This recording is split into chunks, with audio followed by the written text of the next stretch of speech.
On va démarrer une introduction à l'étude de la thermodynamique. Comme ce chapitre peut apparaître assez long, j'ai décidé de le découper en 3 parties qui s'appelleront Introduction à l'étude de la thermodynamique 1, 2 et 3, bien évidemment.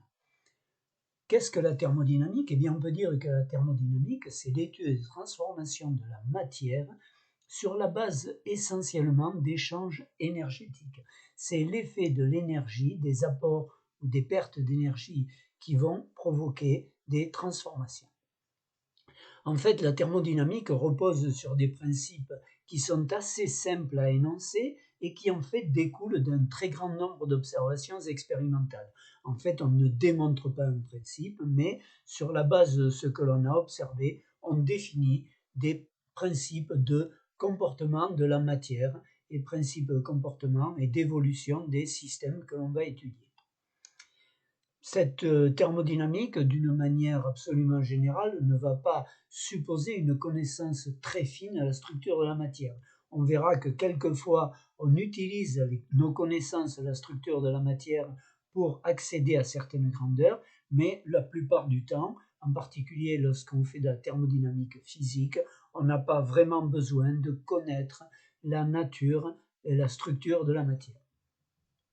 En revanche, lorsqu'on fait de la thermodynamique, il faut absolument connaître quelques grandeurs physiques macroscopiques, des exemples évidents, température, volume, pression, et la liste n'est pas bien entendu exhaustive. On va commencer ce chapitre par un rappel préalable sur la loi des gaz parfaits. Alors un gaz parfait, c'est quoi? Eh bien, c'est une espèce hypothétique. En fait, je vous dis que c'est une espèce hypothétique, ça veut dire que c'est une espèce qui n'existe pas réellement, parce qu'on définit le gaz parfait constitué de molécules qui sont des points matériels au sens mathématique du terme, c'est-à-dire que les molécules sont censées n'avoir aucun volume. Bien entendu, autre chose qui est totalement qui n'est pas vrai, c'est que les molécules sont supposées n'avoir aucune influence les unes sur les autres.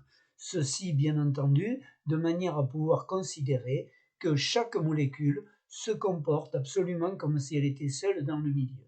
Et donc, la loi des gaz parfaits, à ce moment-là, va s'écrire PV égale nRT, dans laquelle T, c'est la température absolue que l'on exprimera en Kelvin, la pression P est en pascal, V c'est le volume, il sera en mètres cubes dans l'expression PV égale nRT, N c'est la quantité de matière, elle est en mol, et R c'est ce qu'on appelle la constante des gaz parfaits, elle vaut 8,314 joules, Kelvin-1, mol-1.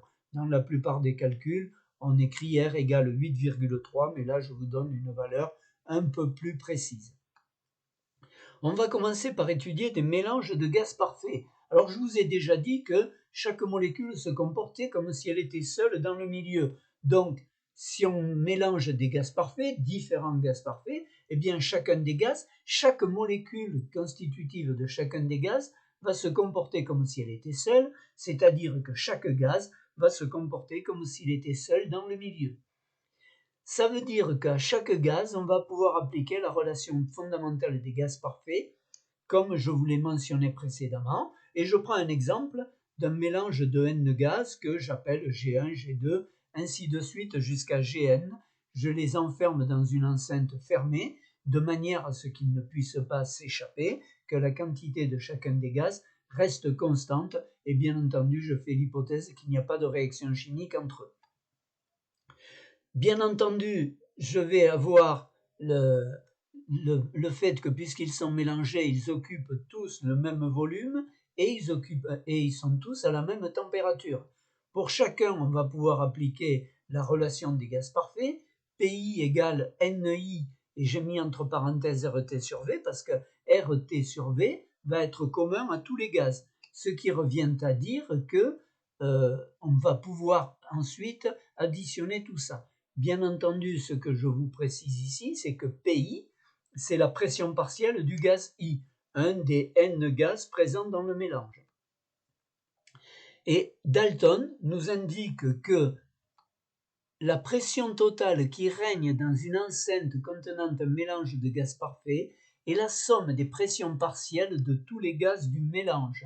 Ce qui revient à dire que si j'ai mes n gaz, je vais avoir P1, P2, P3, ainsi de suite jusqu'à Pn, eh bien la pression totale, que j'ai notée Pt, est égale à la somme des pressions partielles. Ceci étant dit, je vais pouvoir remplacer chaque PI par NI RT sur V, et je vous rappelle que RT sur V est commun à tous les gaz, ce qui revient à dire que je peux le mettre en facteur commun, ce qui me fait P total égale N1 plus N2 ainsi de suite jusqu'à Nn RT sur V, et ce que je vais noter, c'est que la parenthèse de N1 jusqu'à Nn, je vais le noter N total comme ceci. Et par ailleurs, je vous rappelle vous avez déjà eu l'occasion de voir les fractions molaires. La fraction molaire d'un constituant I, c'est la quantité de ce constituant I par rapport divisé par l'ensemble des quantités de la totalité des constituants du mélange. Ce que je vous ai écrit ici sous la forme XI égale NI, quantité nombre de moles de I, sur N total, c'est-à-dire nombre total de moles.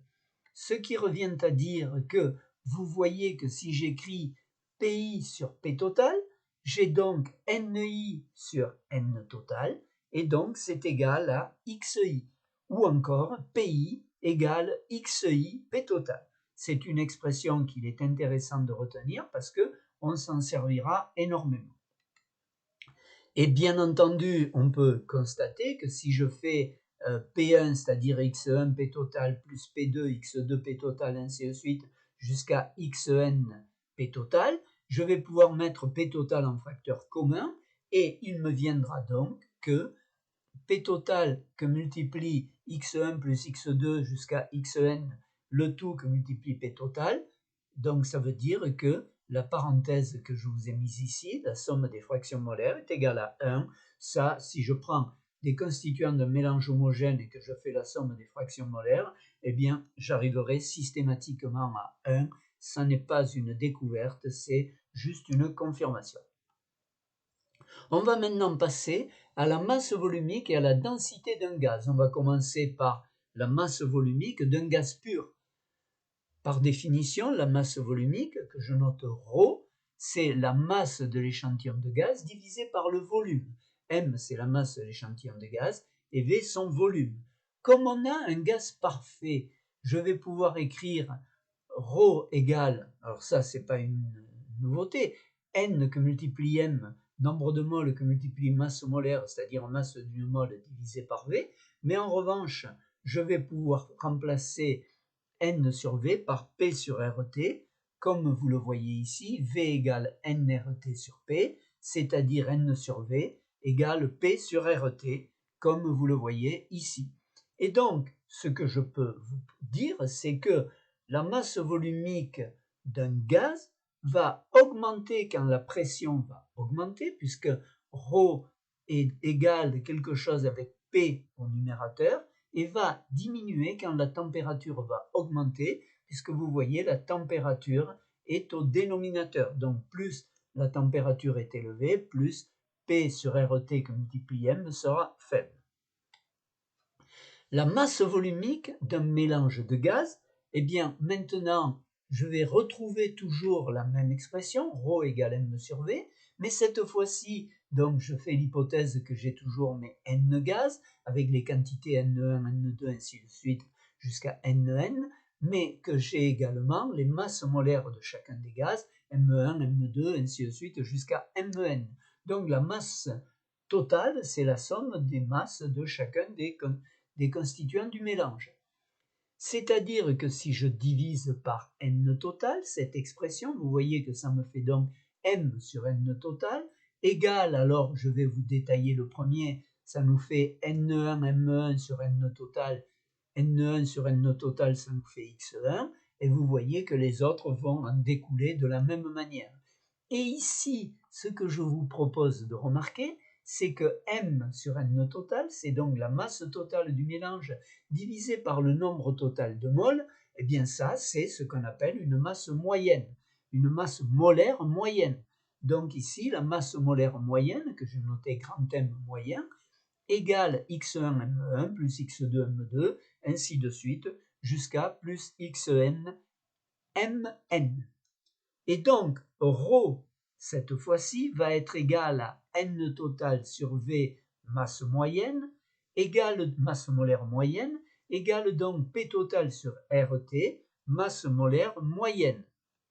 Et cette expression, comme vous le voyez, vous pourrez retourner aux diapos précédentes pour voir que cette expression qui est obtenue pour un mélange de gaz est tout à fait identique à celle qu'on avait obtenue pour un gaz pur, sauf que, bien entendu, au lieu d'avoir la masse molaire du gaz, on a la masse molaire moyenne.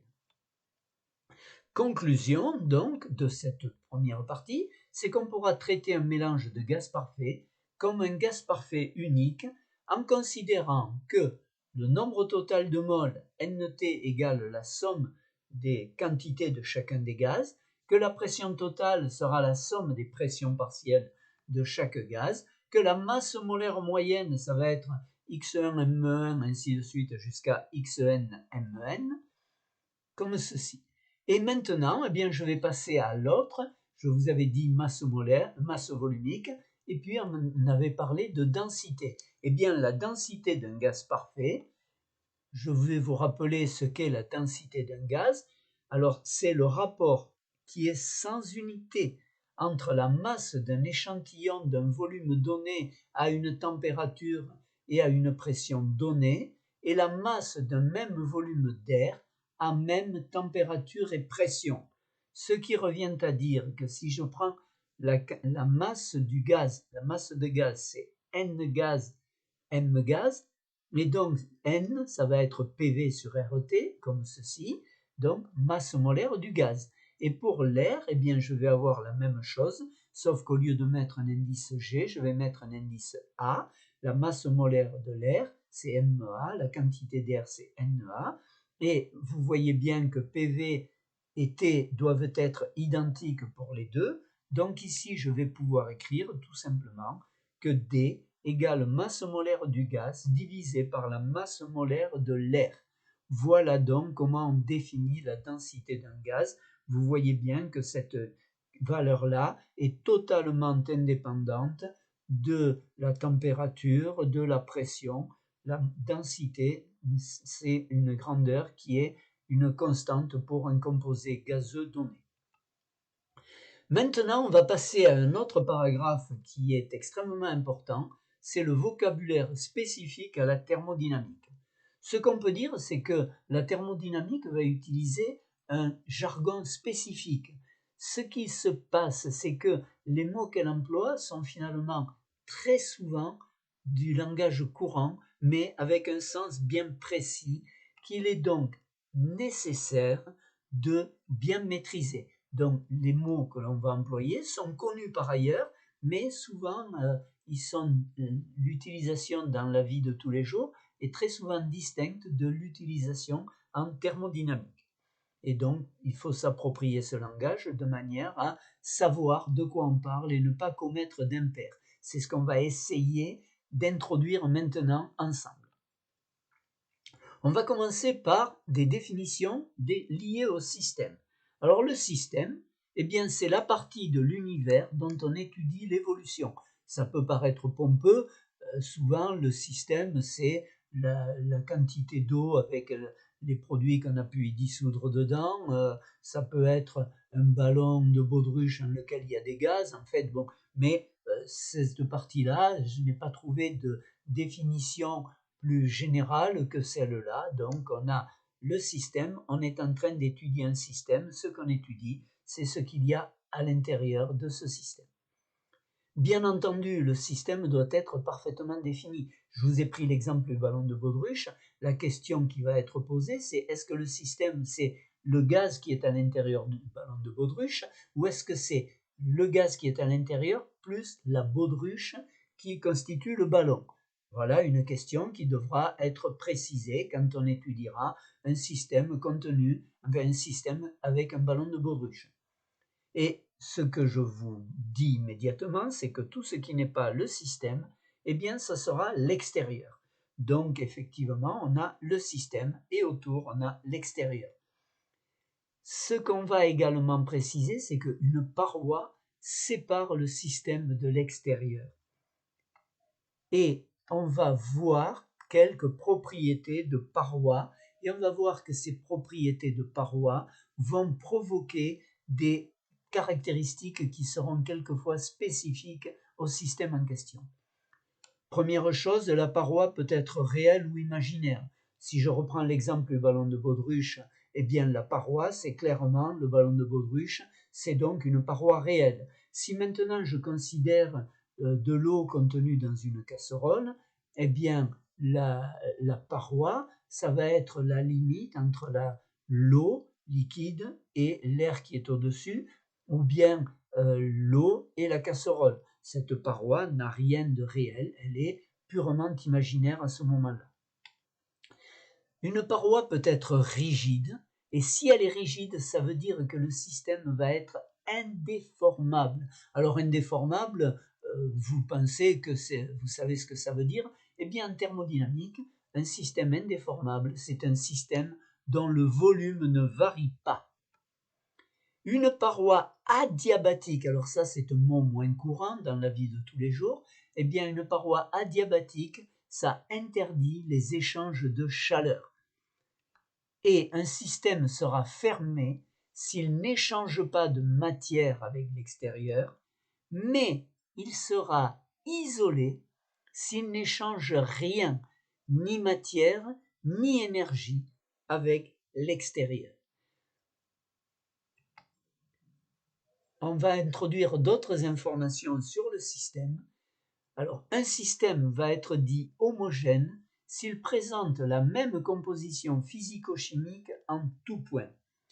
S'il n'est pas homogène, eh bien, il est hétérogène. Mais attention, un système hétérogène pourra le plus souvent être décomposé en plusieurs sous-systèmes homogènes. Ces sous-systèmes homogènes porteront le nom de phase. Ici, je voudrais attirer de suite votre attention d'ailleurs sur un point. Si je considère de l'eau et de l'huile, l'eau et l'huile ne se mélangent pas, donc je vais dire j'ai deux sous-systèmes, deux phases, la phase aqueuse et la phase huile. Mais si j'agite très fortement le récipient qui contient les deux, l'eau et l'huile, je vais avoir des bulles, des gouttelettes d'huile à l'intérieur de l'eau, ou l'inverse selon l'espèce la plus abondante. Eh bien, malgré tout, même si j'ai des petites bulles d'huile dans l'eau ou des petites bulles d'eau dans l'huile, j'aurai toujours deux phases. Sauf que si c'est agité, ce seront deux phases discontinues, alors que si on laisse le système se reposer, le mélange eau-huile, on aura deux phases continues. On va maintenant attaquer une partie qui n'est pas forcément celle que les gens trouvent la plus drôle, mais qui est absolument indispensable. On va faire un paragraphe rappel mathématiques et notation. On va donc commencer par parler de l'expression d'une différentielle et je vais commencer par le plus simple, c'est-à-dire étudier une fonction à une variable. Vous voyez, je porte f de x en ordonnée, x en abscisse, et puis la courbe en rouge représente la variation de f. On va de suite remarquer que pour donner la pente de la courbe rouge en un point, on doit calculer la pente de la tangente. Et la tangente, je vais la tracer en x1 avec la valeur correspondante pour f que j'appelle f1. Donc ici, vous voyez, j'ai tracé la tangente.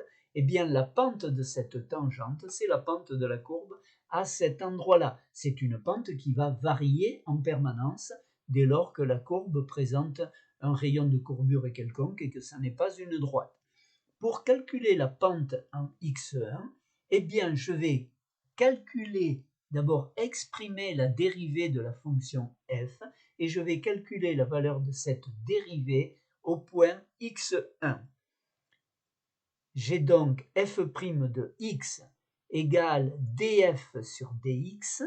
Ceci étant dit, ça me ramène donc à df égale f' de x dx. Et ça, c'est vrai dès lors que la fonction est définie au point considéré.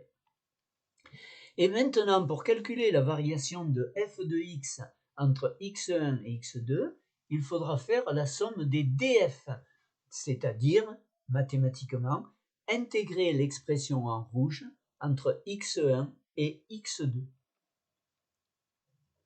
Vous voyez, j'ai écrit delta f égale f2 moins f1 égale intégrale entre x1 et x2 de f' de x dx. Je vais maintenant m'intéresser à une fonction à plusieurs variables. Alors bien entendu, j'aurais pu en prendre une demi-douzaine de variables. Je vais en prendre 2 pour alléger l'écriture. Donc la fonction va être fonction de x et de y, f de x et de y. Cette fois-ci, pour exprimer une variation infinitésimale, c'est-à-dire une variation lorsque x et y varient de très petites quantités, eh bien je vais écrire que df égale d rond f sur d rond x à y dx. Alors d rond f sur d rond x à y, cela signifie que je vais faire la dérivée partielle de f par rapport à x en maintenant y constant. Et de la même manière, le deuxième terme, d rond f sur d rond y à x, ça veut dire que je dérive f par rapport à y en maintenant x constant. Donc ça, c'est une règle absolument générale. Bien entendu, si j'avais eu plus de variables, l'expression aurait été beaucoup plus compliquée, mais pour ce que je veux vous montrer, pour ce qu'on va essentiellement utiliser en thermodynamique, 2 variables suffisent bien amplement. Enfin, suffisent bien.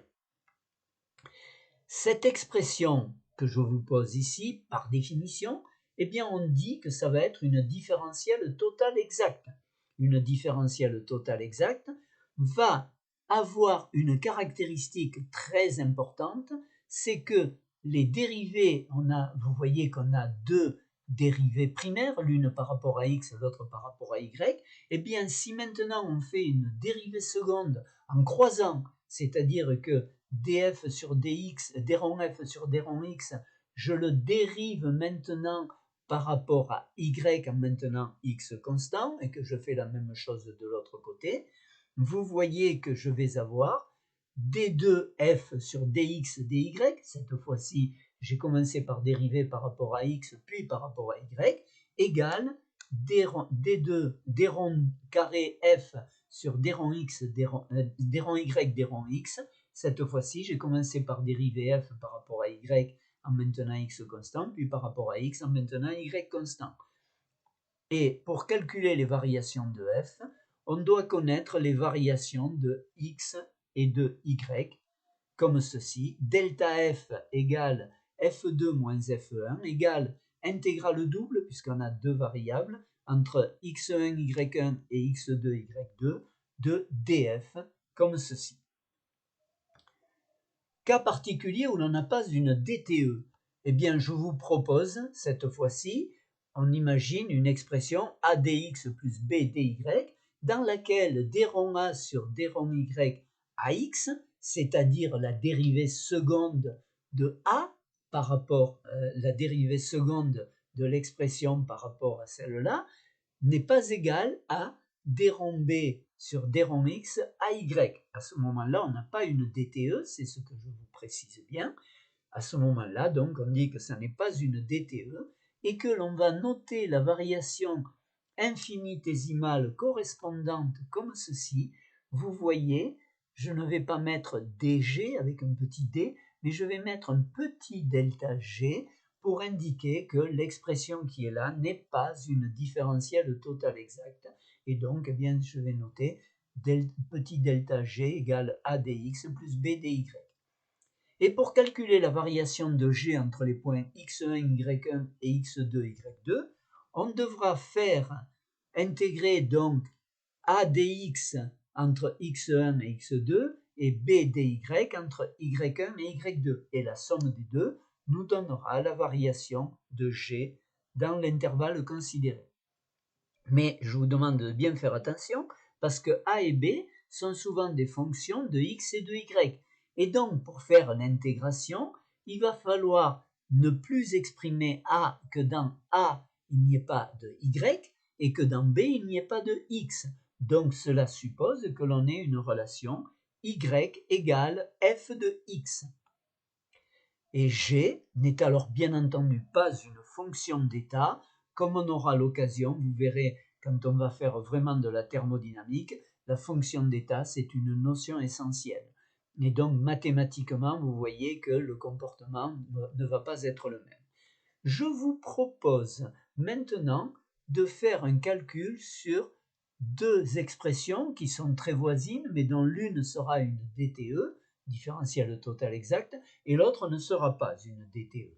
Eh bien, si on a une variation infinitésimale de A qui s'écrit xy2 dx plus 2x2y dy, et une variation de B qui s'écrit 2xy2 dx plus 2x2y dy. Eh bien, je vais commencer par étudier l'expression en bleu. Je vous affirme d'ores et déjà que ça n'est pas une DTE, mais je vais vous le prouver, vous le montrer. Vous voyez que si je fais la dérivée partielle de xy2 par rapport à y en maintenant x constant, ça va me faire 2xy. Si maintenant je prends le deuxième terme, qui était 2x2y, que je vais dériver cette fois par rapport à x, en maintenant y constant, ça me fait 4xy. Vous voyez bien que 2xy et 4xy, ça n'est pas le même résultat, donc ça n'est pas une DTE. Si ça n'est pas, alors que, bien entendu, quand je prends l'expression en rouge, vous voyez que quand je fais la dérivée partielle de 2xy carré sur dy ax, et la même chose pour l'expression 2x2y, eh bien j'ai le même résultat, 4xy, qui montre que l'expression en rouge, elle, est une DTE. Et maintenant que je sais que celle en bleu n'est pas une DTE, celle en rouge est une DTE, je vais donc changer les notations. Alors regardez l'expression en bleu, pardon, j'ai commencé par l'expression en rouge, vous voyez que j'ai mis dB, petit dB, et que l'expression en bleu, je vais mettre petit delta A. Donc ça, il va y avoir une différence déjà de notation qui apparaît, je vous en avais parlé, là je vous l'illustre dans cet exemple. Eh bien, je vais continuer maintenant en intégrant ces deux relations entre les points C et D. Vous voyez que les points C, c'est 0, 0, x égale 0, y égale 0, D, c'est x égale 3, y égale 3, et je vous ai rajouté un point E pour voir un petit peu ce qu'il se passe, ce qui peut se passer par ailleurs. Donc, pour calculer l'intégrale entre la variation de A et de B entre les points C et D, eh bien, je pourrais le faire suivant deux chemins. Le premier chemin, c'est directement passer de C à D, comme ceci. Et le deuxième chemin, vous voyez ce que je vais faire, c'est que je vais passer par le point E, donc CE, puis ensuite je vais faire ED, comme ceci. Et l'intérêt, pourquoi j'ai choisi ça? Eh bien parce que vous voyez que sur CE, on a Y qui ne bouge pas, et sur ED, on a X qui ne bouge pas. D'accord? Alors que sur CD, X et Y bougent simultanément. Donc pourquoi ça? Vous allez voir quand on va faire l'intégration que ça nous facilite énormément les choses. Donc, je vais commencer par celui-là. Je vais donc sur CD pour pouvoir l'intégrer, ce que je vous ai dit tout à l'heure, la remarque que je vous ai faite tout à l'heure. Il faut établir une relation entre X et Y tout au long du segment CD. Tout au long du segment CD, on a une valeur de X et une valeur de Y qui varient dans les mêmes proportions. On a une relation constante entre X et Y. Vous voyez, j'ai pris un exemple simple. On passe de C00 à D33 par un segment en permanence. On a X égale Y. On a X égale Y au début, X égale Y à la fin, mais comme c'est une droite, un segment de droite, eh bien on a en permanence X égale Y. Ce qui revient à dire que quand je vais intégrer, vous voyez que je vais intégrer entre 0 et 3, x3 dx, mais vous voyez, oui, comme ceci, et entre 0 et 3, 2y3 dy. On est bien d'accord, j'ai remplacé tout simplement dans la première partie y par x et dans la deuxième partie x par y. Vous voyez que vous savez que la primitive de x3 c'est x4 sur 4 plus une constante. La constante, comme il s'agit d'une intégrale, va disparaître, ce qui me fait donc x4 sur 4, donc j'ai mis un quart pour la première intégration, et j'ai mis également x4, alors 3 fois 3, 9, fois 3, 27, fois 3, 81. Donc ça nous fait un quart de 81 moins 0, puisque 0 puissance 4, ça fait toujours 0. Et le deuxième terme, ça va nous faire, donc c'est la primitive, c'est 2y4 sur 4, c'est-à-dire en fait y4 sur 2, plus une constante. Et donc ici, vous voyez que je suis rendu à 1 demi de y3 puissance 4, ça fait toujours 81, comme ceci. Et donc j'arrive, tout calcul fait, à 60,75. Et sur CE, eh bien, vous voyez qu'entre 0, sur CE, j'ai l'intégrale entre 0 et 3 de 0 dx, puisque on a en permanence y égale 0, donc xy2 ça fait 0 dx, et de l'autre côté l'intégrale entre 3 et 3 pour dy, si je ne fais pas varier la variable, je n'ai pas de variation de l'intégration, donc sur CE j'ai 0. En revanche sur ED j'ai l'intégrale pour x compris entre 3 et 3, donc ça veut dire que ce terme-là va toujours être égal à 0. Et puis de l'autre côté, je vais avoir entre 0 et 3, 18 y dy, puisque cette fois-ci, vous voyez, j'ai x qui vaut 3 tout le long. Donc le carré, x carré, ça va nous faire 9 fois 2, 18. 18 y dy. Donc 18 y dy, la première intégrale vaut 0, puisque la variable ne varie pas. Et la deuxième, donc ça nous fait y carré sur 2. Avec le 18 devant, ça nous fait 9y carré. 9y carré, y égale 3, ça fait 3 fois 3, 9 fois 9, 81, comme ceci. Et donc, vous voyez que le résultat total sur CD, ça va nous faire 0 plus 81, c'est-à-dire 81, alors que sur la première, c'était 60,75. Donc, les deux chemins, les deux façons de calculer la variation entre C et 2 donnent des résultats différents quand je prends l'expression xy2dx plus 2x2y dy. En revanche, je vais maintenant m'intéresser à la deuxième expression, db égale xy2dx plus 2x carré y dy, et je vais de nouveau l'intégrer sur CD directement. Sur CD directement, on a toujours x égale y, puisque c'est la droite du point 0, 0 au point 3, 3. Donc cela revient à dire que je vais intégrer entre 0 et 3 2x3 dx, puisque là j'ai remplacé y par x, ce qui nous fait 2x3 dx, et pour l'autre, ça nous fait 2y3 dy. Vous voyez, comme précédemment, ça va nous faire y4 sur 4, mais avec le 2 qui est devant, ça va nous faire y4 sur 2 pour les deux, y puissance 4 sur 2 pour les deux intégrations. Donc ça nous fait 1 demi de 81 plus 1 demi de 81, ça nous fait 81. Donc ici, le premier, ça nous donne ça. Puis sur CE, on a toujours 0, 0, puisque on a vu que dans le premier cas, c'est x qui est égal à 0, et dans le second cas, c'est y qui ne varie pas. Et quand on intègre dy et que y ne varie pas, ça va faire 0. Et sur ED, eh bien, je vais de nouveau remplacer, donc je vais prendre ici y2 égale 9, y2 égale 9 fois 2, 18, 18x dx pour le premier, intégré entre 0 et 3, et pour le second, je vais intégrer entre 3 et 3, 9y dy. Ce terme-là, vous voyez bien que le deuxième terme va être égal à 0 et que le premier terme, eh bien, x dx, la primitive, c'est x2 sur 2, avec le 18, donc ça va nous faire 9x carré, pris entre 0 et 3.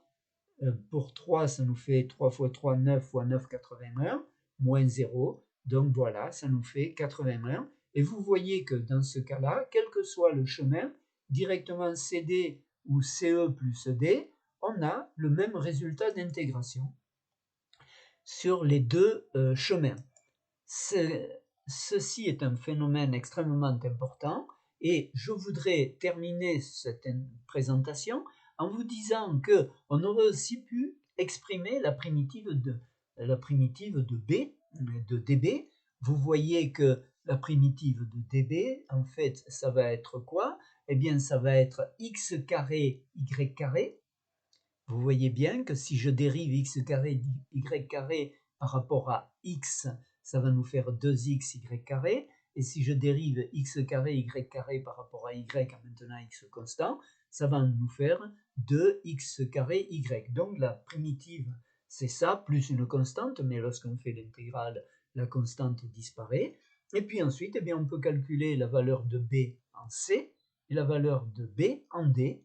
Pour bc, eh bien, c'est x carré 0, que multiplie y carré 0, ça nous fait 0. Et de l'autre côté, pour BD, ça nous fait 3 fois 3, 9 pour x carré, 3 fois 3, 9 pour y carré, 9 fois 9, 81. Et vous voyez donc que si je prends la primitive et que je fais le calcul de la valeur finale moins la valeur initiale, eh bien j'arrive à 81, comme j'arrivais à 81 sur les deux chemins que je vous ai proposés. Alors en thermodynamique, on utilisera très fréquemment ceci.